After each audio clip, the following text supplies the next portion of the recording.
চট্টগ্রামের নতুন bridge police checkpost থেকে 1 লাখ পিস ইয়াবা উদ্ধারের পর আত্মসাতের অভিযোগে 8 পুলিশ সদস্যকে সাময়িকভাবে বরখাস্ত করা হয়েছে। রবিবার এই সিদ্ধান্ত নেওয়া হলেও জানাজানি হয় সোমবার দুপুরে। মাদকদ্রব্য আত্মসাতে ঊর্ধ্বতন কর্তৃপক্ষকে মিথ্যা ও বিভ্রান্তিকর তথ্য প্রদান এবং আদেশ অমান্যের অভিযোগে এই শাস্তিমূলক ব্যবস্থা নেওয়া হয়েছে। বরখাস্ত হওয়া পুলিশ সদস্যরা হলেন বাকলিয়া থানার এসআই মোহাম্মদ আল আমিন সরকার, বর্তমানে কোতোয়ালি থানায় কর্মরত SI Mohammad Amir Hossain, ASI Saiful Alam, ASI Mohammad Ziaur Rahman, ASI Saddam Hossain ও এএসআই এনামুল হক।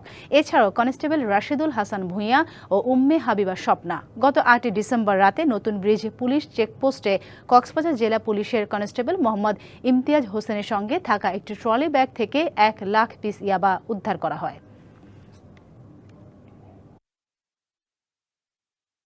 নতুন এবং ফিরে আসা গ্রাহকদের জন্য নগদে চলছে ক্যাশব্যাক সহ প্রতিদিন হাজারো উপহার জেতার সুযোগ। হবে আশা আর ফেরা, সারপ্রাইজ সেরা।